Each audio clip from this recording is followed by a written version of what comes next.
Now, the president's poll numbers continue to be underwater. Here to join us to talk about it is one of America's premier pollsters, John Zogby. John, thank you so much for joining the show again. Now, in this week's White House report card, you rated the president a C-. Why did he get the grade?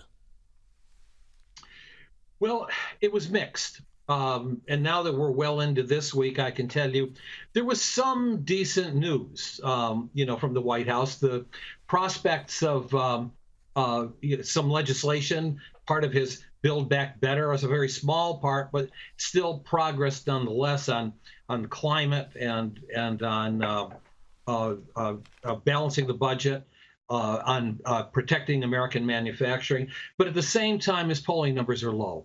And that's the ultimate judge. Now, if we get more into this week, what we find is that we have a second quarter now in a row where there's slow growth, an annualized 0.9% of the gross domestic product lost. And we also find that, the consumer confidence index is extremely low. In fact, lower than it's been in previous months. That's bad news. It means not only the reality of non-growth, but also that consumers may very well be still in a funk, and the president's polling number is not so hot. Now, John, let's go over to the Republican side, where I think there's actually not as much clear air as they think there might be. Republican support for Donald Trump remains high on 53.9%, you found, with Ron DeSantis trailing behind at just 11.5%. But if Trump steps aside, now it looks like you've got a knife fight between Ron DeSantis and Mike Pence. Where are the polls going with this, and what happens if Donald Trump decides to jump in early with an announcement and muddy the waters for the coming midterms? Well, I think he's the elephant in the room. I mean, basically, if he declares, he still has a lot of loyalists. Well, in the original numbers, no one comes close to that 52, 53%.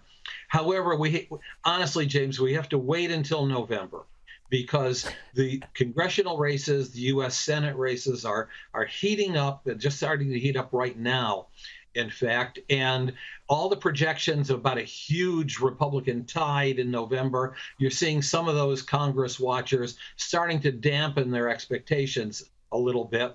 We still have to see how the investigations, the congressional committee investigation of Trump and the activities of January 6th, how they play out. Then we also have to see if Republicans who have been backed by Donald Trump win or lose or do better or poorer than expectations. Then we get a clearer picture. But at least for the moment, there is some Trump fatigue. But if he should declare now or in the next couple of weeks, he chases a lot of those would-be candidates out of the room. John Zogby, striking your spot on as always. Thank you so much for your time.